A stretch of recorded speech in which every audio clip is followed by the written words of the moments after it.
In the world of military tech and power, railguns are the true definition of a game changer. It's a weapon that doesn't rely on explosives. It's like a supercharged, futuristic slingshot that looks straight out of a sci-fi movie. Except it's not. Welcome to the Nautical depth. Today, we're taking you into the realm of railguns, where science fiction becomes reality.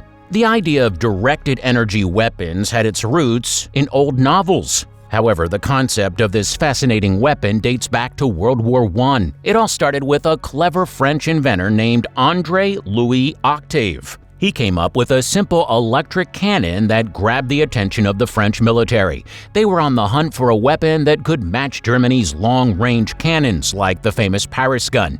In 1918, our inventor was given a crucial task by the Director of Inventions at the French Ministry of Armaments. He had to create a 30 to 50 millimeter electric cannon based on his smart idea. It might sound progressive for the French military back then, but at the beginning of World War I, they were still using old uniforms and tactics. However, France realized it was time to modernize. They introduced the first infantry combat helmet and started developing tanks just like the British Allies. Meanwhile, Germany used Zeppelins to bomb England and even had some of the earliest heavy bombers. So you might wonder why no one came up with a working railgun back then. Well, the truth is that the war ended before André's experiments could get very far. He was in a way ahead of his time. Fast forward to World War II and find Joachim Hensler from Germany thinking about railguns. He had an idea for a weapon that could shoot projectiles at a blazing speed. But here's the catch. This concept needed so much power that it could light up half of Paris. Before we start telling you how it works, let's clear up some common misunderstandings about this weapon. You might have seen them in video games like Quake 2 and Metal Gear Solid. In these games, they're often portrayed as powerful laser cannons. Some games even make it seem like a small handheld weapons or cyber attachments. But here's the fact. Those game designers might not have realized how much energy this weapon needs. So how does a railgun work in reality? Well, in simple terms, they're basically large electric circuits with three main parts. It consists of a heavy power source, two parallel rails, and a moving armature. It's a straightforward concept, but the real challenge is getting enough power. To make a medium to large caliber railgun work, you need millions of amps of electric current. The rails are usually made of conductive metals like copper, and these rails have to be quite long. They often range from 4 to 30 feet or even longer. So it's easy to see why making a railgun the size of a rifle would be extremely difficult. An armature bridges the gap between the rails. It's a solid piece of conductive metal or something called a sabot. As for its working, it's not so difficult to understand. To put it simply, electricity flows from the power source positive terminal to one rail through the sabot and then back down the other rail to the power source. This setup creates an electromagnetic force that propels projectiles at incredibly high speeds. That's why it's not as simple as it might seem in video games. Railguns have caught the attention of many because they come with some pretty cool advantages.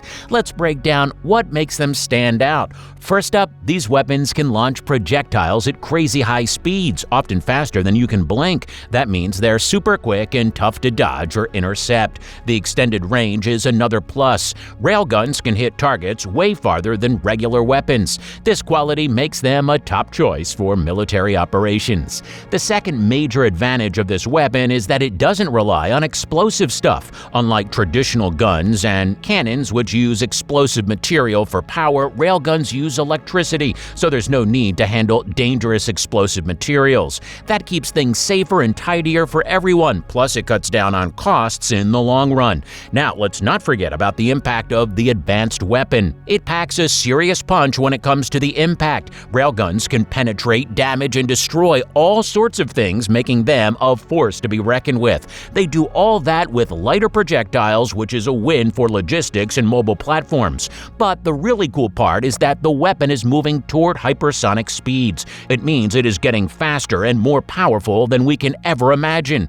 That's why these perks of railguns make them a game changer in the world of military power and technology. Challenges. While this weapon holds immense power, it also comes with its fair share of challenges. One of the most important challenges is the demand for a massive power supply. Railguns require an enormous amount of electrical energy to propel projectiles at such high speeds. Many naval vessels lack the power structure needed for these electromagnetic giants. To put it in perspective, a 32 MJ railgun requires at least 15 to 30 MW of onboard power generation. For an even more powerful 64 MJ railgun, you're looking at 40 to 50 MW capacity. This means that future ship designs must consider powerful all-electric configurations. Currently, only the Zumwalt class destroyer is capable of generating up to 78 MW. Another hurdle is managing the intense recoil force that railguns produce due to their high muzzle velocities. This recoil force pushes the rails and the projectile apart. It causes arcing, vaporization, and damage to the rail surfaces and insulators. Material science can play a pivotal role in overcoming this challenge. Both the rails and the projectiles must be constructed from incredibly strong and conductive materials. The material should be strong enough to withstand the forces generated during firing.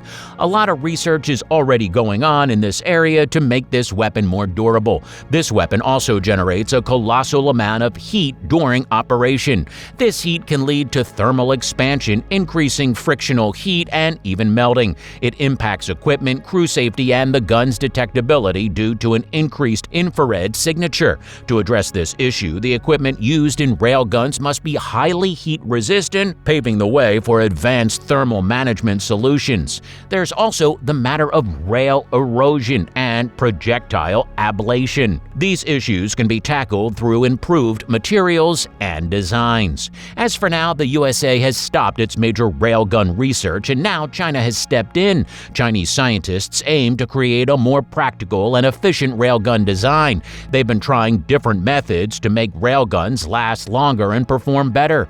A big challenge faced by the U.S. Navy was barrel wear. Chinese researchers are testing a cooling material called liquid metal to tackle this issue. It helps reduce the wear and tear on the rails. Recent reports suggest that the Chinese railgun prototype has been successful. It can launch projectiles faster and farther than the U.S. Navy's version. In one test, it reached a speed past Mach 7 and hit a target 155.3 miles away. However, they still need to overcome other issues. There's limited verified news about the Chinese version, and both China and the U.S. are focusing on hypersonic missiles. While railguns have potential as powerful weapons, military forces keep looking for alternative and other reliable long-range options. We don't know yet if railguns will become a standard military tool, but for now, they're not quite ready for widespread use. We'll have to wait and see how China's efforts progress in the coming years. So while the future of railguns remains uncertain, it's clear that this technology is both exciting and challenging. Will they become the standard in future military operations? Tell us what you think about it. For more content like this, keep watching Nautical Depths and hit that subscribe button.